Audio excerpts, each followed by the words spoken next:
Hello, hello, and welcome back to Bearing Birth, a birth story podcast highlighting the emotional impact of birth, the immediate postpartum period, and the years beyond. I'm Jordan, a doula specializing in postpartum support. And I'm Sophie, a perinatal mental health therapist. Today we are chatting with BreaRose Smith, a childhood friend of Jordan's wife, Sasha.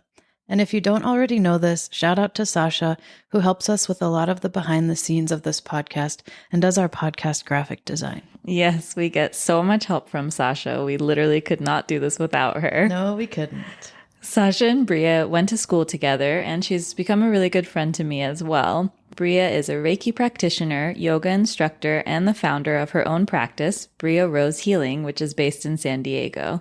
Brea offers Reiki energy healing therapy, Akashic Records readings, and private and group yoga classes. Brea called in virtually from San Diego to share the birth story of her son, who at the time of the recording with us was just about to turn 1. Yeah, Sasha and I got to meet her son, Zyler, when he was just a little guy, and it was so special to be able to hear Brea look back on her birth story on almost the 1-year anniversary.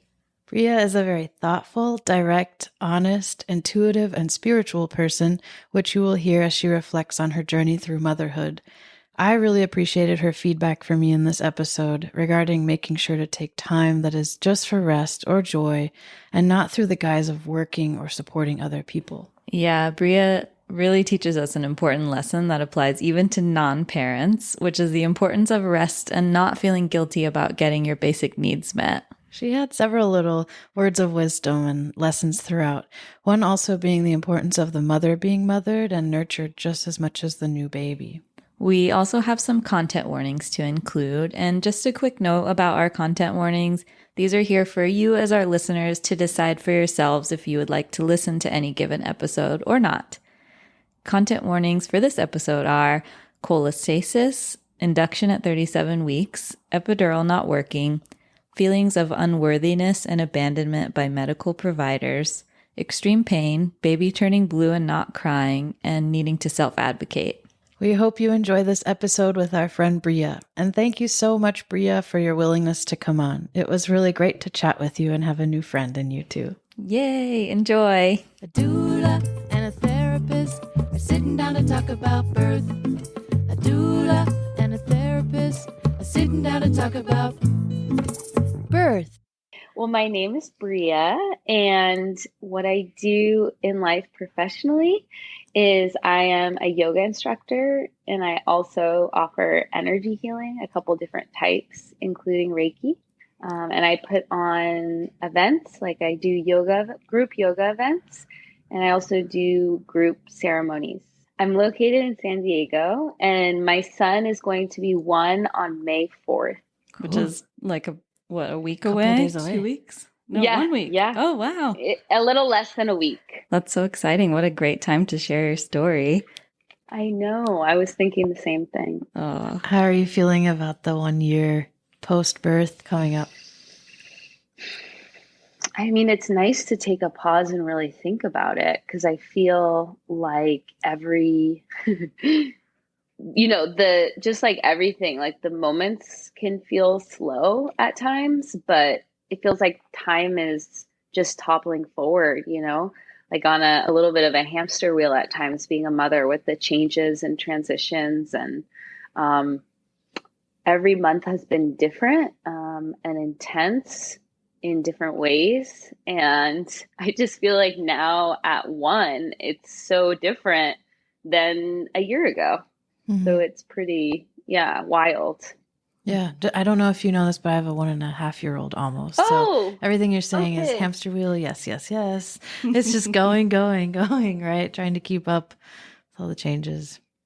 Yeah, really. You said a son or a daughter? Daughter, yeah, Ruby. A daughter. Yeah. Ruby, that's such a nice name. Yeah. Yeah, Zyler's clearly not where he was and not where he's going transition-wise, in terms of, like he's going from 2 big naps a day to like 1 big nap, but he's kind of frustrated by both options, and neither of them work fully for him. And his feeding's a little bit different. And yeah, he's teething a lot recently. So he's becoming, he's growing. Mm-hmm. Yeah, it's hard. It's a lot of work to grow. The 2 naps to 1 nap. But it opens up so many possibilities too for being outside of the house. Yeah. That's a nice way to look at it. Yeah, you don't have to, you're not like as Silver nap lining. trapped. At least that's how I found Nap it. trapped. Yeah. Yeah. So your daughter has 1 nap. Yeah, she around 13 months, I would say she transitioned from the 2 to 1. It was the same like what you're saying. It's frustrating for everybody because they don't want to nap, but then they're really tired, but then there's some sort of schedule you have to be on. So to get to bed, if you nap too late in the day, then they don't go to sleep until 11 o'clock at night. It's hard. Yeah.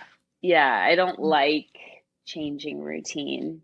Mm-hmm. And I've learned that in multiple variations throughout my life, and I'm just relearning it again. Yeah. It's a good teacher. Definitely. Well, for your birth story, just a couple quick reminders. Please feel like you can share whatever you feel like is important to you in your story, and whatever you feel comfortable with. There's no right or wrong way to tell your story, and we're excited to hear it however it unfolds. Yeah.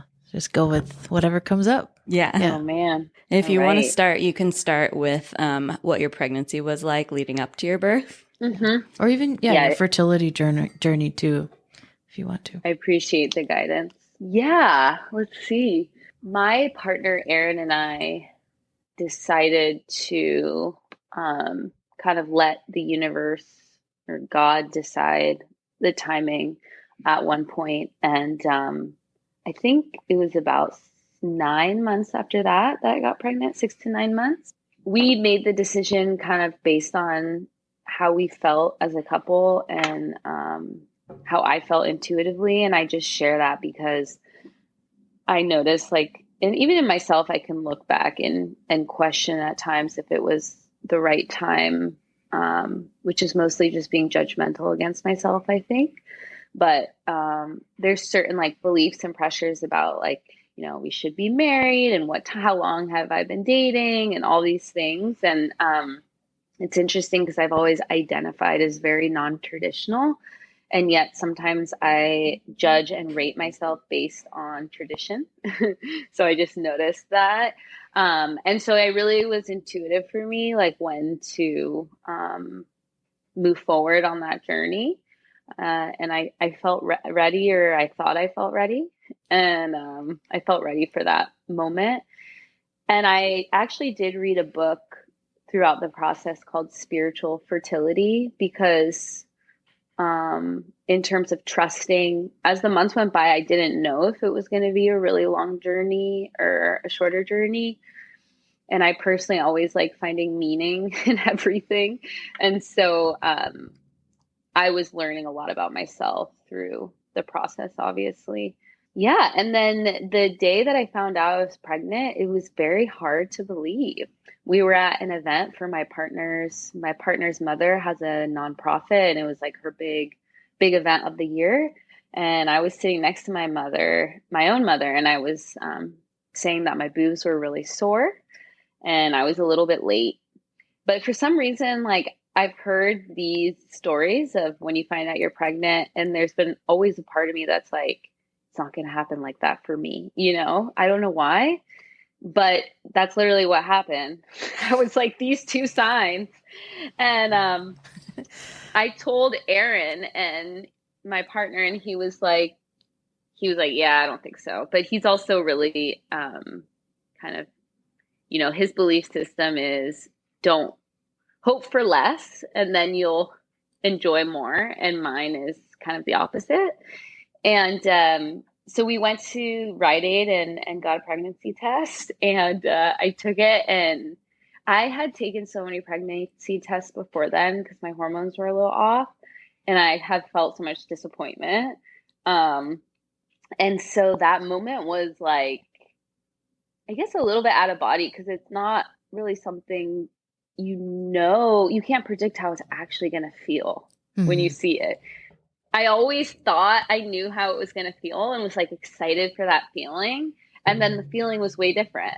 It was a very good introduction to the whole process. Just everything being different from what you expect. Yes, exactly. And I went and told Aaron, and he didn't really believe it.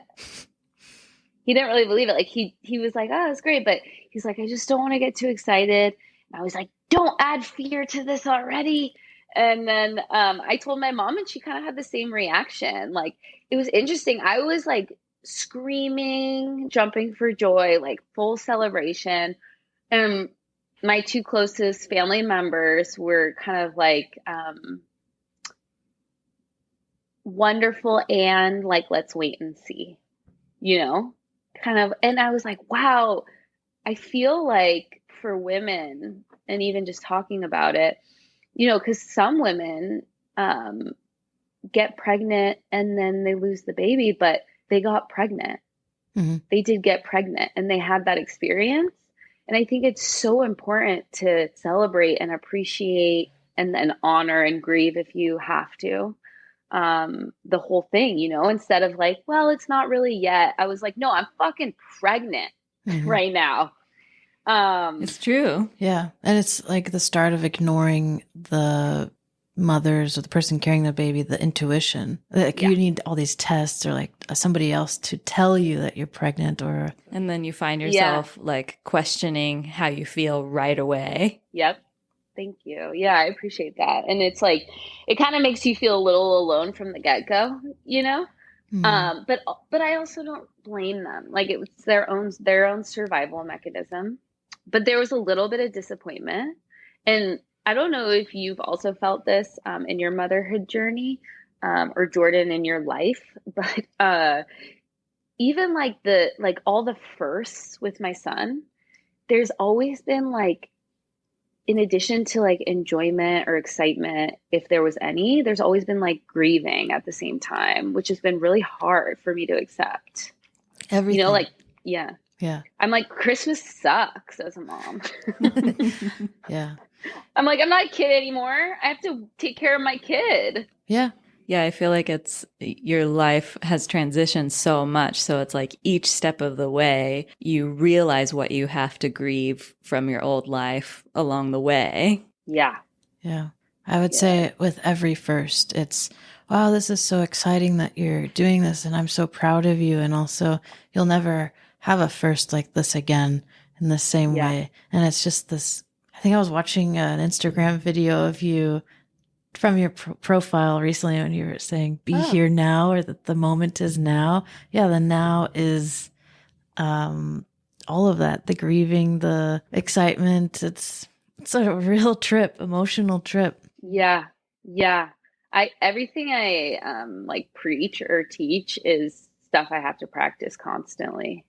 I love what you teach, though. Like, even not as a parent, I feel like so many people just ignore all their feelings all day, every day, just to get everything done, regardless of if you're a parent or not. And I think it's so important even to have like an Instagram reminder of like, just stop and like pay attention to yourself for a minute. Yeah, thank you. Yeah, it's interesting because I really don't want to pay attention, and I'm like, I don't want to feel this. I don't want to feel grief. I don't want to feel frustrated. And then I wind up like talking to clients about it, or that's what I'm teaching, or that's what I'm helping someone with. And I'm like, shit, because I know I'm going to have to keep going deeper in it. Yeah. Yeah. And usually it's like honoring those yucky feelings that works, but it takes a while to be able to do that. Mm-hmm, for sure. Yeah. There's so much I could add to that too. Yeah. I know. I don't even know where I was. It was the fertility journey. So, and then getting pregnant, that moment. Holding the disappointment, but holding that they're where they're at, the people in your life and as well. Yes. Yes. And with myself, it was really nice. It was really special. So I'm glad about that. And I was wearing a dress, and, Sasha knows I don't really dress up in any kind of way. And I felt like cute, and I was pregnant, and like all was well in that moment. It was very exciting. And then the fear does want to creep in pretty quick. So I was trying to be really mindful about that. What were you fearful about? right away it was like, only a certain percentage of women get to like the 9 weeks. Like sometimes they go and there's like no fetus or, like that kind of thing. So because right away it was like, don't tell anyone, don't tell anyone. Like I got multiple messages about that. Like you want to wait till this amount of time before you tell people, like, don't get too excited. Like don't fantasize. And so a lot of like mixed messages that were hard to handle, like in my heart. And then also trying to stay true to myself with it. Yeah, it was intense. And so right away I was like, nope, I didn't look up one thing online when I was pregnant. I thought I was going to look in books. I skimmed a couple, but I was like, this is not going to serve you at all. Like you got to keep going in. And I know I don't think there's a ton of people who go about it that way. It's impressive. But it was hard. And I I think I looked at in the book Nurture a little bit and Birthing from Within. Everything I read didn't feel right. Like I knew, like a really wise teacher told me when I was pregnant that the pregnancy for every person is a singular experience. Like not one is the same. And as like human beings, we are so programmed to compare and to, I was the kid who would go in when there was a test and was like, la, la, la, la, la, because everyone's like, did you study this? Did you study this? Did you study this?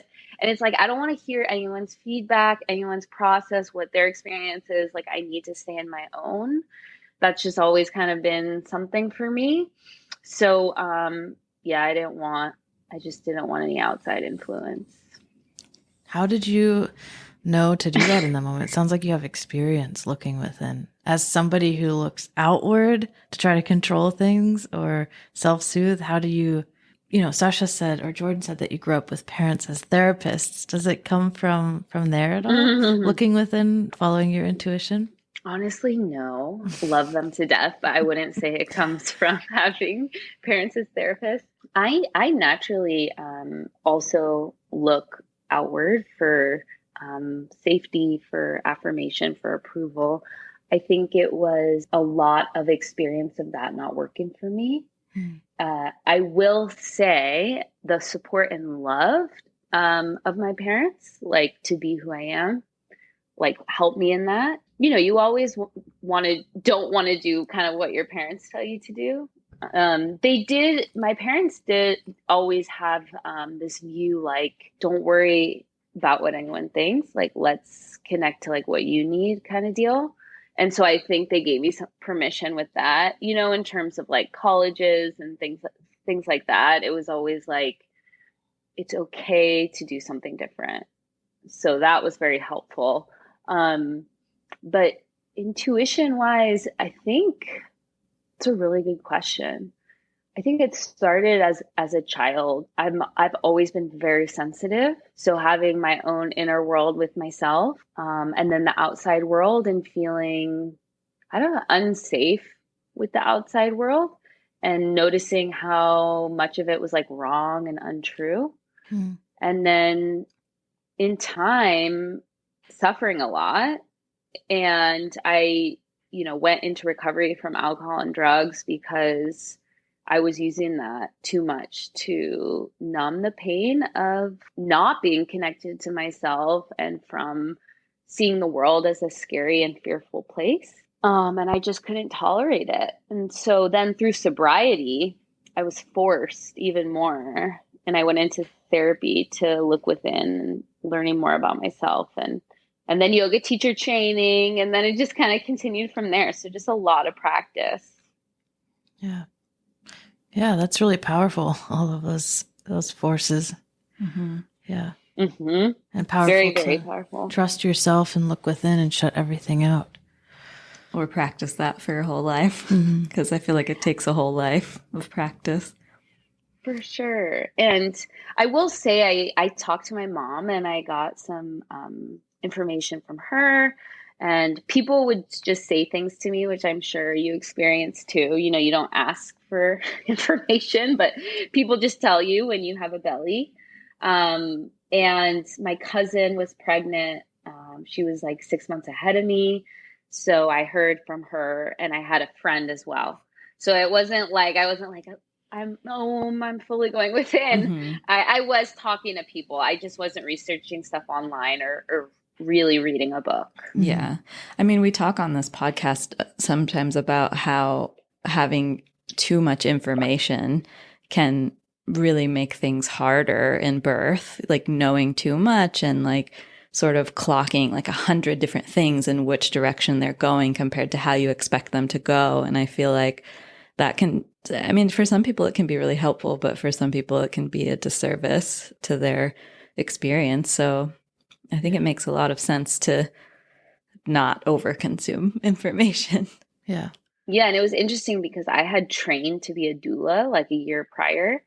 So I had books and kind of a background, and I had thought that I was going to really lean on that information. And it almost like when I thought about going to my doula training stuff, it almost made me feel sick. Like I just didn't even want to go there. It like felt very separate, my experience from the doula stuff. And now I have almost zero interest in doing the doula stuff. I think I just need a break from the whole cycle and some separation, because it is two different things, obviously. Yeah. So Supporting others and going through this on your own. Yeah. I know, it's wild, right? Yeah. So how did your pregnancy progress from there? Yeah. So the first, and you can look at the different experiences differently depending on your beliefs. But I believe that I did a lot of healing during my pregnancy, healing work. The first trimester was hell for me. The first trimester, I think for like 3 or 4 weeks, I was probably the sickest I've ever been, ever.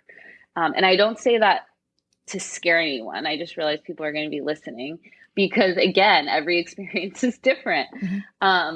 And it was such a tremendous learning experience for me, like looking back. And I also think like I blocked some of it out, but I just felt so horrible in all the ways. I was so sick. I lost like 10 or 15 pounds. And I felt like I was like burning and releasing like a lot of stuff that didn't serve me to bring with me on the journey. Or anyway, that's how I believe, what I believe about it. And yeah, it was intense. It was a very intense time, and it felt really scary for me. Did you? Yeah. And then, that affected me emotionally, obviously, because when you don't feel good physically. Yeah. Did you feel like you had support during that time, and you could get what you needed to get through that? Yeah, thank you. Yes, luckily I did. I was able to stop working because I had family support. And my family is very much like, this is your number one priority. It's taking care of yourself. And my partner did a really good job, and he did his best in taking care of me. And I get pretty vulnerable when I don't feel well. And it was just another practice round for him in terms of, what I need, what I expect, what I want, and then how can I also compromise in that, So yeah, and I had a lot of time to just be That's to great. rest. That's good. Did you feel like when you made it to the other side of the horrible sick feeling that you felt like you like successfully shed what you didn't want to bring along with you on your journey? I think of it more as like to make meaning out of severe suffering. And also from like just the knowing within that everything happens for a reason. Like, the saying, nothing happens in God's world by mistake, that I needed the rest, that something about feeling those things I was meant to process. So I didn't feel the need to do a deep dive into what I might have released or what have you. I think I was very just so excited to be past that. Just so excited. So, I had rewatched every show possible that I want, and I was ready. And then, the second trimester got a lot better. And luckily I was only that sick for like 3.5 weeks. And I remember going to an appointment and, seeing the baby, and it just all feeling so divine and wonderful. And it didn't even matter. But for even the second trimester, I was very tired and I needed to eat. Feeling that full body hunger was something I'd never felt before. So I really learned how to take care of myself in a deeper way with like nourishment. And third trimester, I had like probably the most energy. That's unusual. And people mostly say that it's the second trimester, and then the third one is hard again. But people, like you said, it's people all singular. mostly say a lot of shit. Yeah, okay? yeah, it's true. Because people would always be like, "This is how it is," and I'm like, "Okay, that's not my experience." But like it's like, is that really the experience? Like, is that the science?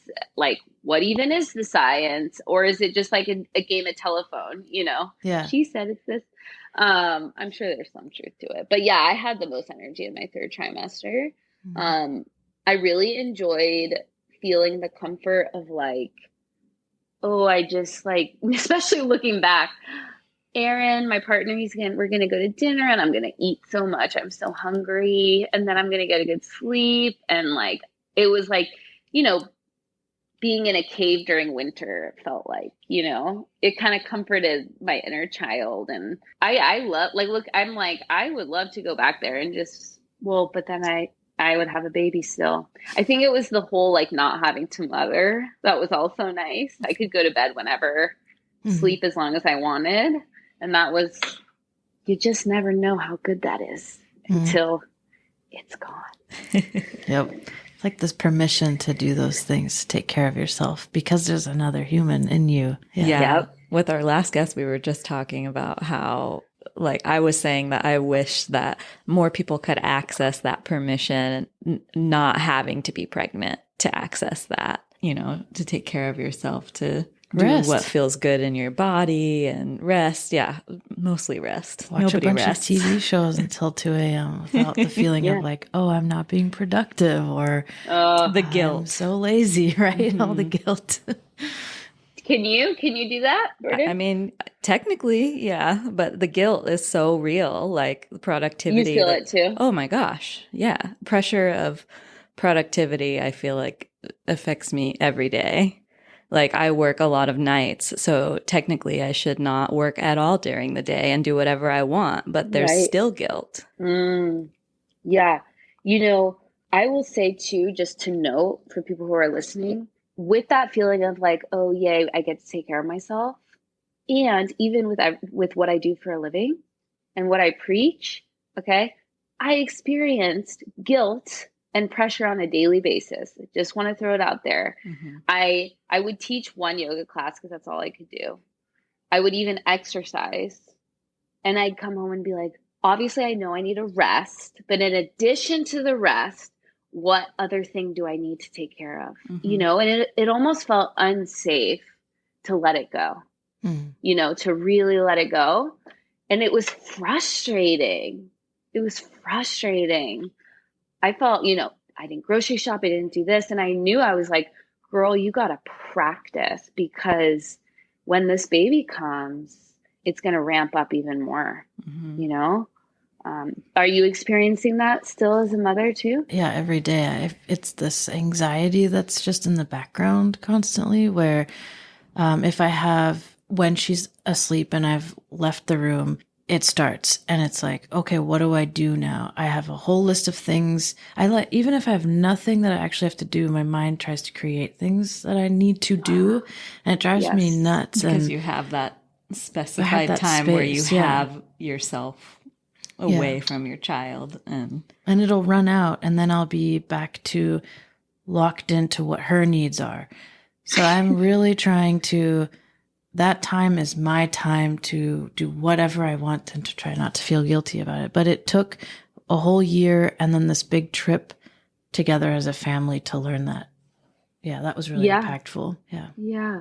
Wow. How Yeah. No, I totally relate to that. I totally relate to it. It's wild. And then I'm like, I have like more time and I get nervous. I'm like, what am I going to do this time? And then I'm like, I don't have enough time. yeah. Me too. I mean, yeah. If I have alone time, I spend the whole time trying to figure out what the best way to appreciate my alone time, and then it's gone. Isn't that hard? I know. I'm like, how can I experience joy? Like, Yeah. I'm like, no, this is a fucking chore. Right. Pardon my French. You're going to have to like, No, we're here for Love it. it. I love it. No, be yourself. Yeah. unfortunately, I have no choice. That's one thing I've learned. Do you think Yeah. what it is that in motherhood, there's so many feelings happening at once, like the rage or the grief or the joy, that all of it's happening at once, that we're in this sort of state of dysregulation all the time. And it's just like, there's just a lot of stuff happening in our nervous system that when you have that time, you're trying to soothe by the ways that you know how. And I have always soothed by crossing off checklists and like getting stuff done. And I can't fully do that because I have such limited time. So it's causing more dysregulation. Do you feel like that too? Like you can't finish a project, you can only start it. And Yeah, I love that. Thank you for sharing that. I completely resonate. I'm also a list person. I love crossing things off lists. Sometimes even if I already did it, I write it down and then cross it off. Just fine. Me too. I'm like, I need to do oh that. my God. It's a good tactic. But I think that's definitely it. Also, a massage therapist told me it's easy to hold the trauma from birth for a long time in your nervous system and your body doesn't know what happened, that it's just a trauma. So it's also like slowly releasing the trauma in the body. I also think I've noticed for myself, identity-wise, all my different identities and roles as a human being, every wound in those roles gets amplified as a mother. So for example, it's like, I'm noticing I'm feeling guilty because as a partner, I'm being codependent, or as a partner, I'm putting a wall up. And then as a daughter, I'm suffering from this. And so like all the stuff comes up in everything. I don't know. It's like BreaRose in all of her roles. Like, it's like I'm being forced to grow and to live in a way that works better for me. And as a result, my child, it's like the child's up leveling me. Mm-hmm. So I'm like seeing how I can be better to myself in my relationship, which makes me better to my partner. And I'm seeing how I can be better to myself with boundaries. And so I think I don't know, at least for me, maybe not everyone, but I think for people who are aware, like yourself, it's like you just keep stepping up. You just keep stepping up. A complete transformation in every aspect of life. Like rebuilding it. The last person that was on, Emily, said you break it all down and rebuild it back up again. Mm-hmm. That's motherhood, parenthood. Which is like an amazing opportunity, but it's so hard. Mm-hmm. Mm-hmm. I want to bring it back to your pregnancy and the third trimester and how you felt towards the end and noticed labor starting and all of that. Yeah, thank you. So that's kind of how it went. And then I just feel like I'm going to transition to the birth is what's going to happen here. Mm-hmm. So I actually was around 35, 36 weeks. I felt like pretty done with being pregnant. I think that was also like mixed with intuition, but it was interesting. I was like, I don't see this going on for 4 more weeks. Like, I don't know. It just felt weird. And I started to get, really itchy, like itchy feet and itchy hands, but it was a weird itchiness. Like it kept me up. And I didn't really check up on it. And then my parents came over one day and I said, I'm really itchy, like just beyond itchy. And they're like, maybe you should call the midwives. And so I called and they're like, you have to come to the hospital. And I wound up having, I think it's cholestasis is what it's called. It's your liver cell numbers or something with the liver and the gallbladder. Because of the way the liver's functioning, it can't communicate to the gallbladder, something which affects the blood pressure. And all I knew was that they needed to get the baby out as soon as they could. And this was at 36 weeks and they wanted to wait to 37. to induce. So that's what happened. I was monitored before 37. And so it kind of went into gear really quickly, which I didn't think. I thought I was going to have to be patient and wait. I was like, just watch. He's like 42 weeks. I thought it was like a patience lesson. So everything felt like really quick. Yeah. And what was that yeah. week like between 36 and 37? It's so interesting. I haven't thought about it at all. What was it like? Were you monitored at home? No, I was in the hospital like 2 or 3 times during that week, just to get my blood pressure and heart rate and monitor the baby's heart rate, just to make sure everything was okay. So I guess it was really focused. It was exciting. I wasn't scared. Like, I didn't think the cholestasis was going to do anything at all. It was a weird, surreal feeling where you're just like, it's just, I don't even know what to compare it to, but it just felt weird. And I also was unsure if they were like maybe going to change their mind or how it was going to go. Because they also said, I guess you call on the day and they're going to tell you what time you were being induced, if it was like the morning or the night. And they didn't seem like that worried because I kept coming in consistently looking good.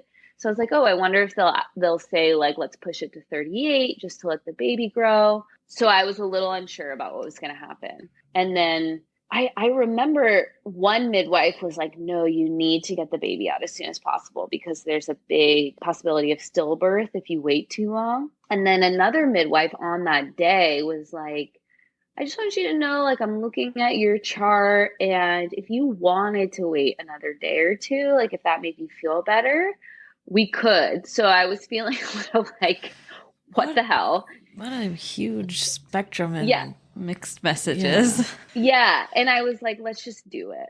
Mixed messages with a really scary potential outcome. I mean, it's not lighthearted. I feel like a lot of the symptoms of pregnancy, it's like, well, this could be some heartburn, or your baby could be in danger of, you know what I mean? It was a lot of unknown in that way. So we went with what was scheduled, and it was a nighttime one. So we were checking in at 6, and I remember my parents came over to bring me and Aaron food. And that's a really nice memory because I kind of felt like a kid before like Christmas or going to like Disneyland the next day or something. It was like something really exciting was happening and a big shift was on the horizon. It was a really beautiful feeling for me, the before. So yeah, and I was feeling good. And and then we went to the hospital that night. And nurtured. Say that again? You felt cared for and nurtured. Yeah.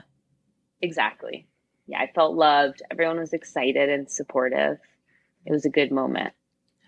And now was going to deliver in the hospital part of your birth plan, or what was your birth plan initially, if you had one, or if you had any preferences? Yeah.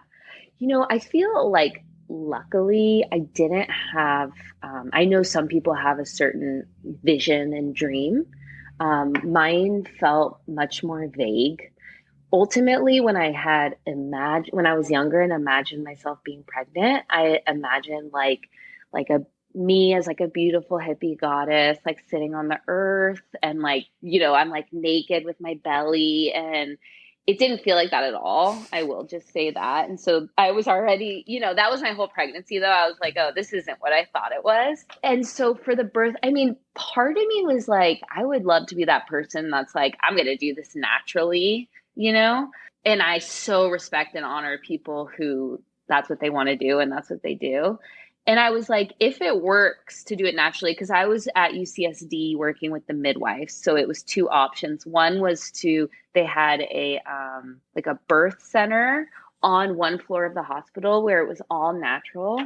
And there were like big tubs and things like that. I definitely thought I was going to be in water and it was going to be more of that kind of thing. And then if you had to be induced like me, or if there was any other thing happening, you were on a different floor of the hospital, or no, it was the same floor, but just like down the hall. And it was with the midwives, but you would get an epidural and whatever else you needed. So you couldn't be in the rooms with the bathtubs. So I was a little disappointed, but I was really like, I'm open to whatever, which I feel really grateful for. And that just was just naturally how it felt, especially for the first one, because I knew it was so unknown. That scared me. So I was like, I'm open to whatever I need. And then with the inducement, it was a lot of intervention. And my memory of it is I don't even know exactly what's the truth, because the records the next day, it almost seemed like a little off in terms of the timing and all of that. But I think, I should have checked, but I do think it was from the time that they started the process for me, I think it was 27 hours before I gave birth. So the first 14, I got an epidural and I slept and it felt great. The epidural felt nice. I really liked it. My body felt really good. And it was lovely. And then, and the nurses kept waking me up to check on me throughout the night, but it kind of felt like exciting, They had to do, I think, everything possible. They gave me stuff to get the process moving because my body wasn't going into labor. And then they put the balloon on my uterus to break my water. They wound up having to break it themselves because it didn't break. They had to put a camera up my vagina into my uterus. I think, they did a lot. I had Pitocin, epidural, and unfortunately, I had a block in the epidural. So the epidural stopped working.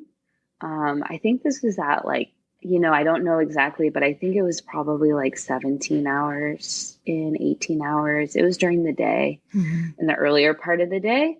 And so they had to come and retap my spine. I just noticed pain on the left side. Like it was just very clear. So they retapped my spine and it worked for a bit. And then it completely stopped working. Yeah. So by the time I was in active labor, my epidural had stopped working and I had requested for more. And they didn't come in time. No one came. So I felt it fully. Yeah. What was that feeling like? The giving birth. Yeah, if you could describe what that was like, the sensations that you had. I think he was like kind of sitting and more positioned on my right side. And it was interesting because first I felt it more on my left side, like my left hip and the uterus and the leg, like the severe cramps and pain.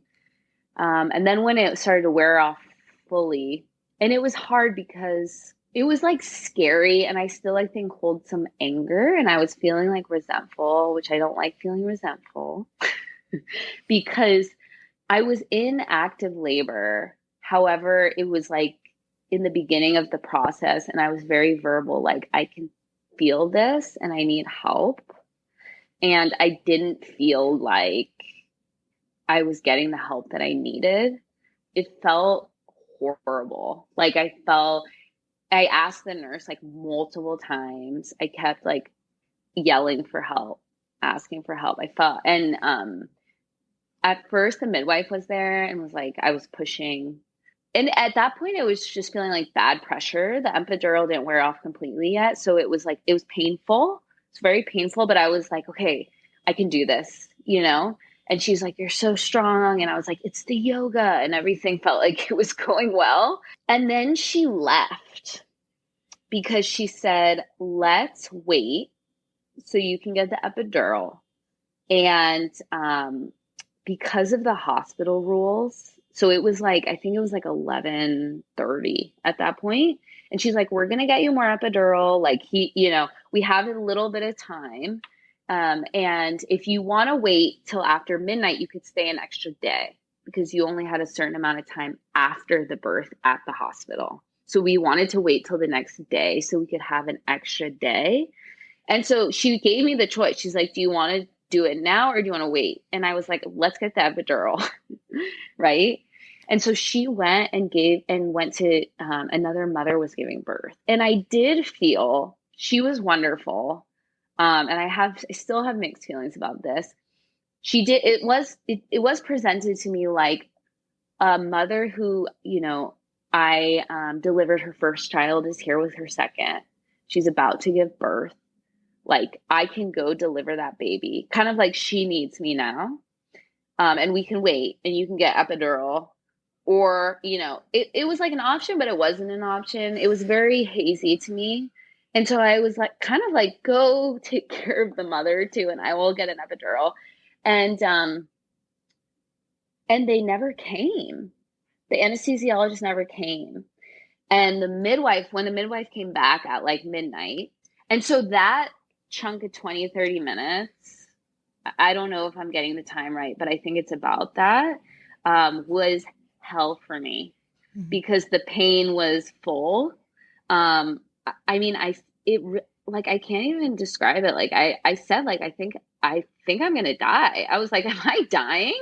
Like, I felt terrified because I was also like, I was begging for help, and they just kept saying like, they'll be here soon. They'll be here soon. And then the midwife came back, and all I hear is, we have to get this baby out. I don't even know to this day exactly what happened, because on the records it was unclear, but I think like the way he was positioned, or like the cord was wrapped, we needed to get him out. And they were like, we don't have time anymore to wait. So then, and the other thing that was hard is I was like laying down on my back in a very uncomfortable position. And I kept saying like, I really want to sit up, because I've learned you can say what position you want to be in. I guess at that point they were like, it's too late to move. So I was like lying down with like one foot on the, what is it called? Like the gurney or something, like a half happy baby, if you know yoga. And, my partner is like holding the other side of my body, and the nurse is on the other side. And they kept having to like haul my body forward for me to hunch and push him out from where he was positioned. So it was very like traumatic for my body. And I thought I was going to throw up. So I kept saying like, I'm going to choke because I'm going to throw up. And it was just kind of like, you keep going, like you have to do this. And the midwife was very like, if she wasn't as like tough love as she was, I don't know if I would have, like, that like definitely pushed me through, I will say, because I felt like I didn't have an option. And the nurse was like looking me in the eye and counting, and it was helping. Every time I would go back for like a beat, I was like, I don't think I can do this. And then I just did it. So I definitely like learned about my strength in a different way. Let me know if you want me to pause. No, we're with you. Yeah, I've got it all visualized in my brain here. Thank you. So he came out, and I still have the image of him. And it was so weird. Like, I was like, what is this person? What is this? Like, he really looked like a little alien, like with his black hair and like a tiny little body. And it was not what I had thought. I'm like, this little human is what I felt inside of me. And so unfortunately it did get a little scary here. Because all I know is that they yelled at Aaron to come and cut it quick. He had to cut it really quick. And they took the baby right away. So I didn't get the baby. And like a bunch of doctors and nurses ran in from the NICU. And because he wasn't crying. And he was like turning a little bit bluer. So I guess I was delivering the afterbirth. And it's interesting because I just got like a flush of fear, like when you're in a scary situation. Mm-hmm. I didn't know what was going on. So I just was like, I was really out of it. And I was like, what's happening? And one nurse was like, it's going to be okay. Like, he's going to be okay. And I just looked to my right, and like I see Aaron crying and talking to him. Like, they were like, talk to him, Dad, talk to him. So he was like, I'm so excited to be with you, bud. And like Zyler and like talking to him. And yeah, I did. I think that time it was like 10 minutes or something. My mother was like in the corner of the delivery room. I don't think she could hear much because she didn't have her hearing aids. So she was a little bit unaware of what was going on. And then I just see her walking over to Aaron, and Aaron, I think at that point they said he was getting more color, and Aaron is not like an emotional guy. He looks like a very like hard, he's like tatted and has like a, it doesn't, I always ask for smiles because I don't get a ton of them. And he was crying and like hugging my mom, which is very not normal, but it was like relief. It was relief. And the nurse who was next to me was like, your baby's okay. Everything's okay. And so at that point I got the baby. And I guess Aaron thought they were just saying that so we could have some time with him. So it was very dramatic for him because he didn't know if Zyler was going to make it, because they like gave him to do skin on skin, and they thought they were just being, he doesn't know how that works. And he thought they were just being nice. But I felt, I didn't think everything, I thought everything was okay at that point. Yeah. And then I was holding him. So that was a lot. Yeah. Yeah. What's it like to walk us through that time right now? I've told the story a couple times, and I've cried, a couple times and processed it. Actually, probably like a good 5 times, because I did it in therapy and I did it with a healer and my parents. And I think I told Jordan and Sasha when they visited. So I've processed it, so it feels more manageable. I still feel like sadness, and my body has a reaction. Mm-hmm. And it also feels much more neutral now that I've processed it so much, kind of like, and that's what it was. Mm-hmm. Yeah, I don't feel like sad or like that I wish it was different at this point.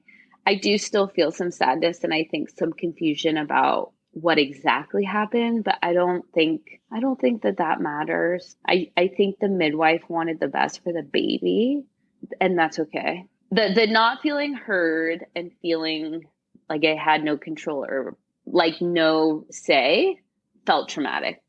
That's the part that still sits with me a little bit, because I felt so vulnerable, and I felt like I wasn't being like listened to. It felt like a little nightmarish. Like being abandoned? More like you're not the most important thing, or like you're not, like, shh, it's coming. It's Mm-hmm. coming. Like, and it's like, no, listen to me. Like, I need help. And it's like, you expressed I'm not being helped. You expressed your needs a few times, and then they weren't met. Yeah. So being like ignored, like I'm not worthy. Mm-hmm. Yeah. It's so hard. Yeah, that stays with you. Yeah. Yeah. I feel like I imagine those like, relatively short chunks of time felt like eternities, like the 20 or 30 minutes that your midwife was gone, and the 10 minutes that you weren't sure what was going on with your new baby that you weren't able to hold yet. I feel like in my visualization of this, as you were describing it, it felt so long to me. So I can't even imagine how that feels in the moment. Yeah. Thank you. Yeah, honestly, I think the time, like when the midwife was on without the epidural, is what felt the longest. I was like, what the fuck? Yeah. So confusing too. So much happening at once. It's so confusing.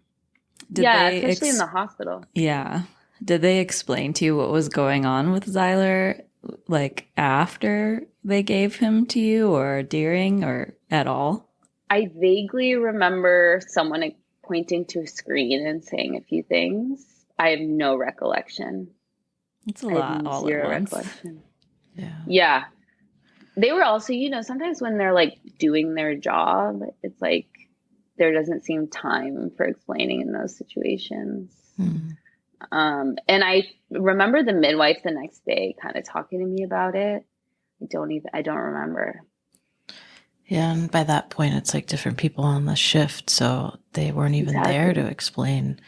So you're still trying to make sense of everything, but with these big missing pieces of people who were not on drugs like you were trying to. Right. Yeah. Yeah, I had been on drugs for like 24 hours. Yeah. So I was a little out of it. But I will say, yeah. And when I think, I was like, if I'm going to have another one, I'd love to not be in the hospital system, because it is like a system, you know, and it has to be that way for a reason. And I'm so grateful. And part of me is like, if I need the hospital, I want the hospital. And there's just something about the way it all works that feels less than comforting. But it's survival. It's keeping me alive, and it's keeping my son alive. You know, I needed it. We needed it. And that's a big thing. That's huge. And also it doesn't mean that all the other little things like nurturing at different points throughout your birth experience, or attention to you as being worthy and a life that's important and significant, and your experience matters, and needs that are important. Yeah. Thank you. You have to hold all of it at once. It's a contrast between the feeling that you had arriving at the hospital where your family was there, having food together, and then that other moment where those 30 minutes where you're just like, help me. It's like so different. And like hanging on to someone telling you they're coming. Okay, I'll hang on to that. And then suddenly you're like, nope, sorry, you got to give birth now. That's like a lot to process while you can't process it. Yeah. Yeah, no, that was fucked up. Yeah.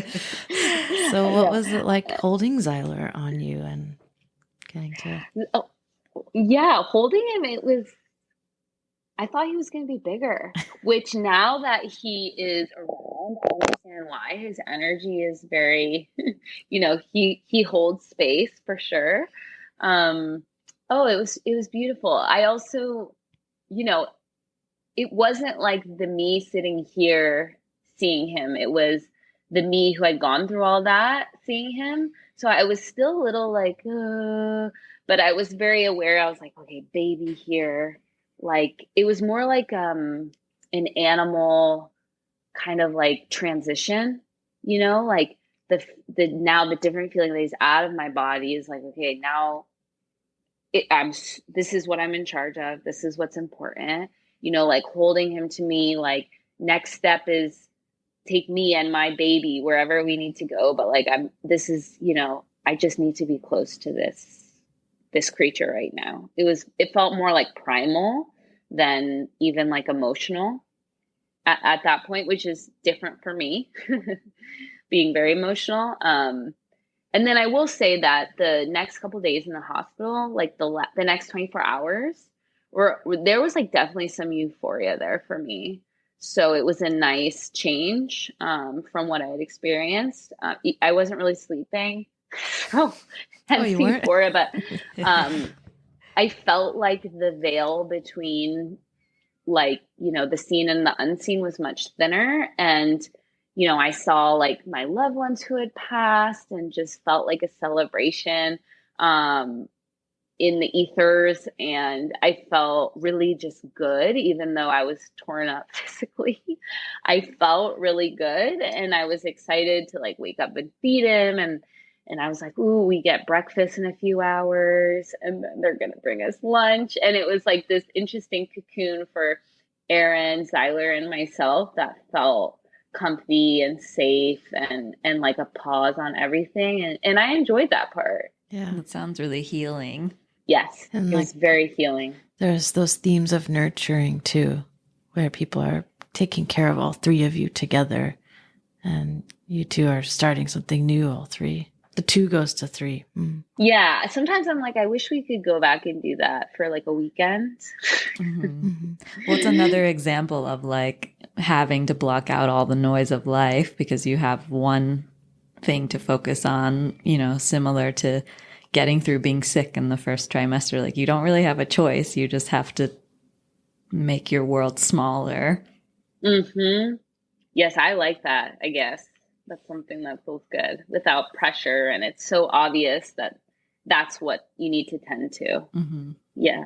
How long were you in the hospital? I think it was 48. I think it was like 2 full days, or 2 nights. So like 2.5 days. Yeah. What was it like going home after this big experience with a new person and having changed so much yourself, both physically and the start emotionally?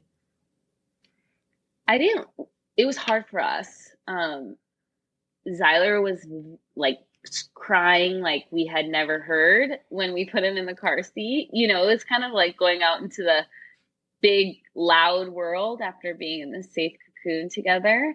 So I've definitely learned the importance of that time. Maybe we should integrate it in a different way now. Maybe I'll try to think about that. But yeah, it was, and then all the firsts began. The first time in the car, where do I sit? How do we feel? What do we need? And it was exciting to bring him home. It was nice too. My parents were there to meet us, so we were very supported.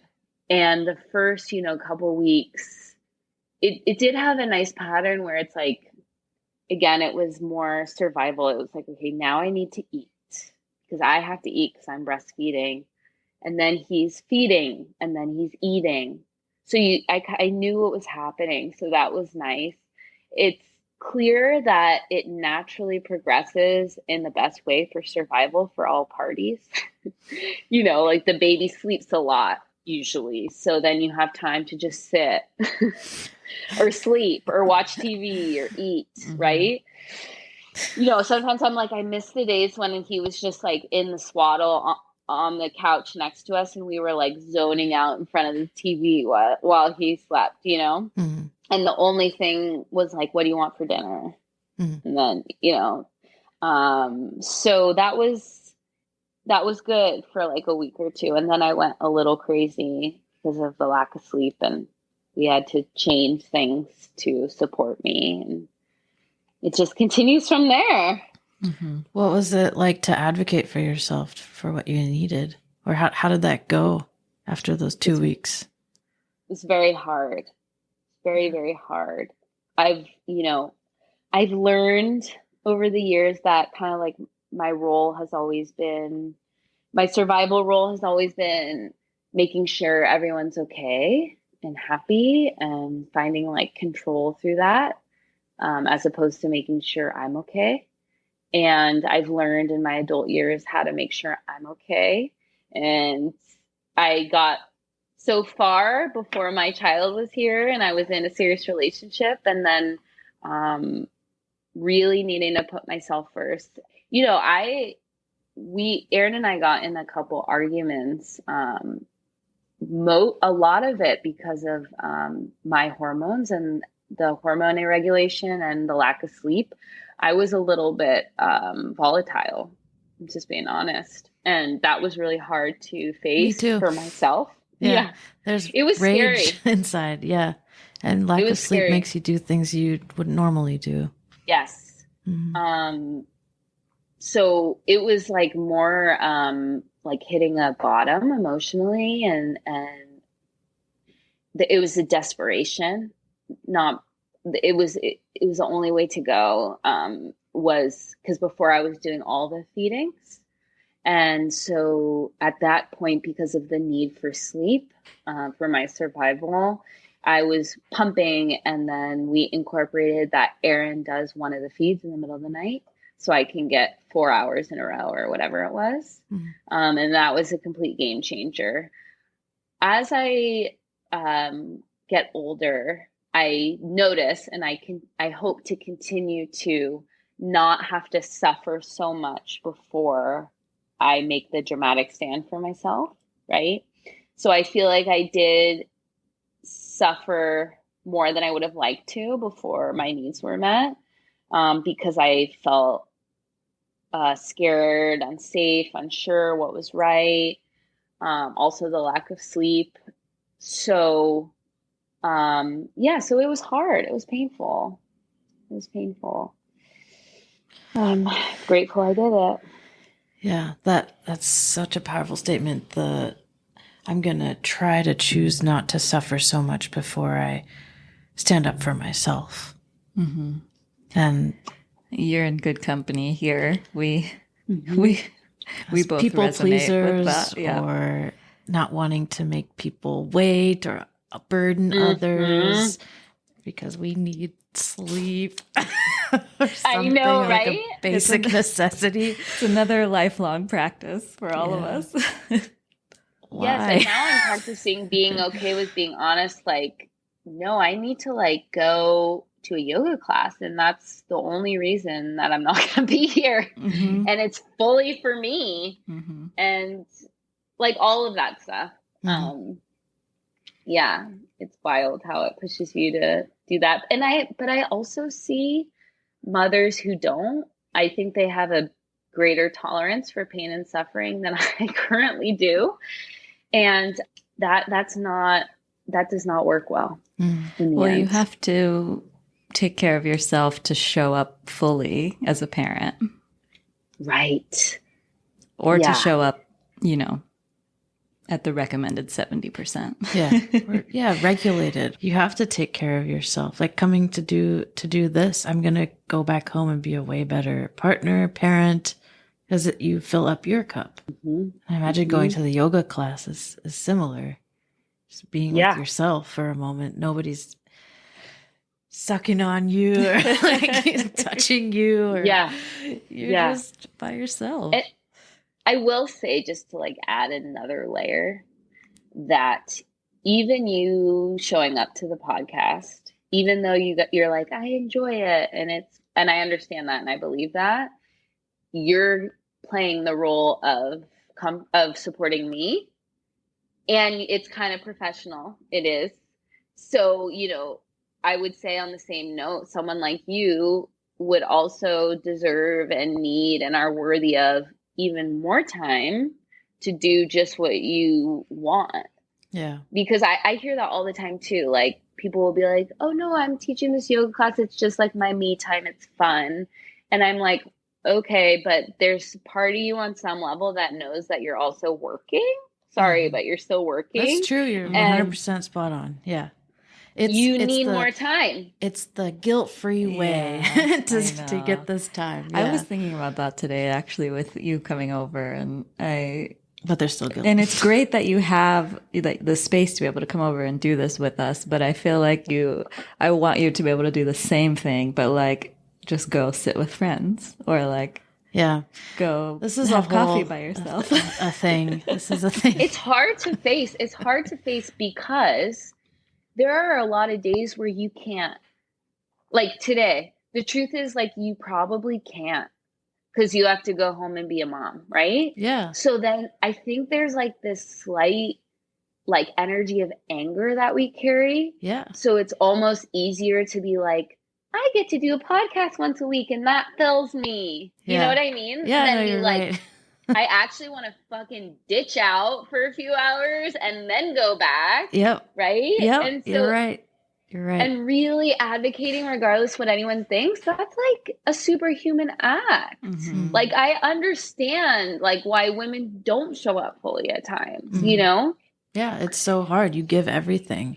But then it's like, do you get called selfish? Or what about your partner who is at home with the baby who usually sleeps with you? And if I go do this, then, now it's on you to take care of all of this. But yeah, they're perfectly capable, right? You're not the only person who can take care of this baby's needs. Yeah. And I will say, because I do like, I meditate on some of this stuff and ask higher guidance as I see it.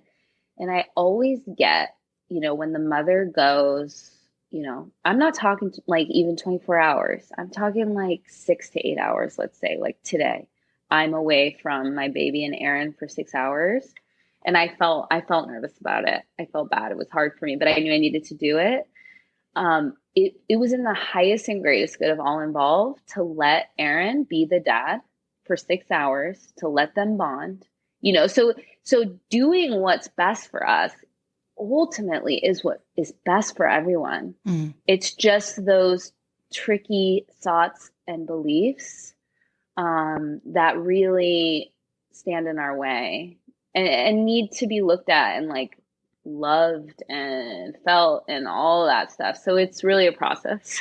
Yeah. Thank you for pointing these things out too. And you're right. It's the beliefs and the mind games that you play with yourself that we all do.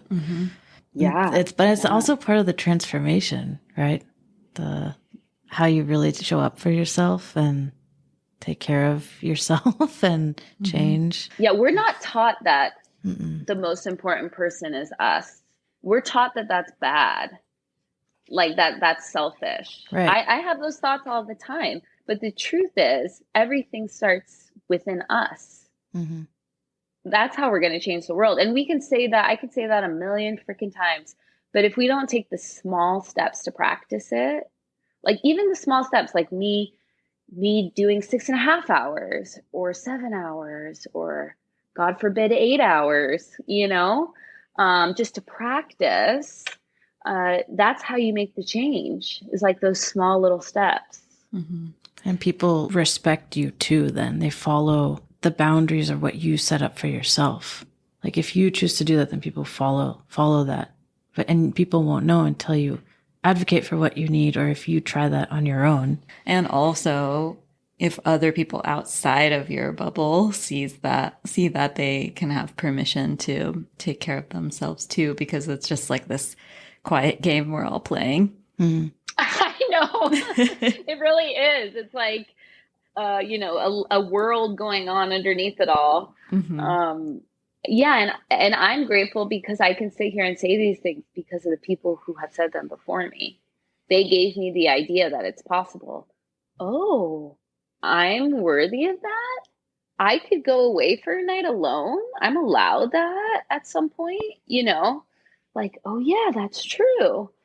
So yeah. And feeling it like not from the mind, but with the body and the heart is like, okay, what's true for me? Like I need to go to the heart and the body because my mind will always want me to be scared. Yeah. Is there anything else around your birth story? Or we have 2 questions at the end that we like to ask all of our guests, but is there anything that, you know, you're listening back to this in 10 years from now that you want future you to know, or anything else that stands out that you haven't talked over yet? Well, I appreciate both of you. I just want to say that you're very good space holders. I would want the future me to know that I'm worth it, to keep doing this work, to move forward, to experience more joy and freedom in my life. And it's okay to not feel okay at times, which can be hard for me. Yeah, that's what I would want the future me to know. I like that. That's great. I wish everyone could internalize that. I need that today. I know, right? Well, that's the first one. Yeah, our first question that we ask everyone is, what advice would you give to someone who's about to give birth? You know, honestly, I think like we've said throughout this whole episode, a lot of the suffering, most of the suffering will occur in the mind. Because if I wasn't scared during the pain in my body, it would have been much less suffering. I was scared in that moment, right? If I could tell anyone, it's like, do your absolute best not to get stuck in the mind fantasies of what's going to happen, not to ask or compare your journey about what could happen with anyone else's, because it will be something that your mind cannot come up with right now, right? So like stay as present as you can. And if you are going to daydream, do your best to think about the best possible outcome or one that would feel good for you. Like dream about that. It's a big practice, but do your best. Do your best. I love that. Yeah. It's spoken like a yogi. I mean, or you could think about the other scary stuff and feel like shit. That's another option. Yeah, you have a choice. You really do. Mm-hmm. As hard as it is to make that choice. Yeah. Actively. And you're going to do it. Mm-hmm. You're going to do it. It's going to happen. Mm-hmm. And then it's going to be over. Yeah. And then you're going to be 1 year postpartum and have different ways of thinking about it too. Yeah. Yeah. And there will be lots more to worry about. So you don't have to take it with you. Right. Yeah. Mm-hmm. Yeah. So true. So the last question that we have is, what is something that makes you laugh about your birth experience or your parenting experience so far being a mom? I guess what kind of makes me giggle is noticing in a new way how weird and silly I can be. Because I can be a very serious person. That's like my go-to. Even with spirituality, it's like serious. And so with Zyler, because I want him to smile, it's like a lot of my silliness comes out. Yeah, and that's fun. It makes me giggle. What's the most recent silly thing that you did? Oy vey. Well, I will say I just sing all the time. Mm. And I just, if I say something to him, it's mostly singing. I don't even know. What's the most silly thing I did? I'll do anything to get him to laugh. So I do some pretty gnarly versions of peekaboo because he likes it extreme. So I'll like run out of the room and then I'll run back and like jump on the bed and like peekaboo. And he just dies laughing, and I'll be like sweating my butt off and like really work myself physically to make this kid smile. It's pretty special though. Yeah. 'Cause I love him that much. He's very lucky. Yeah. Oh, thank you. Thank you. Yeah. Well, thank you very much for coming on, Brea. You've left a lot of important messages. How was it to share your story again? I feel like you both do a really beautiful job with at least pretending like you're really interested. And like, I know you are. And that I'm the most important person you've ever interviewed. And so it's felt wonderful. We all want to be heard. And I knew it was going to be a lovely healing experience. Like it's been a gift for me. So thank you for the gift. Thank you for coming. It's a gift. It's a gift for everyone who listens. Yeah. Yeah. Thank you. Yeah. It's been a pleasure and a privilege. So I appreciate it. Yeah. Thank you. We appreciate you. Thank you so much.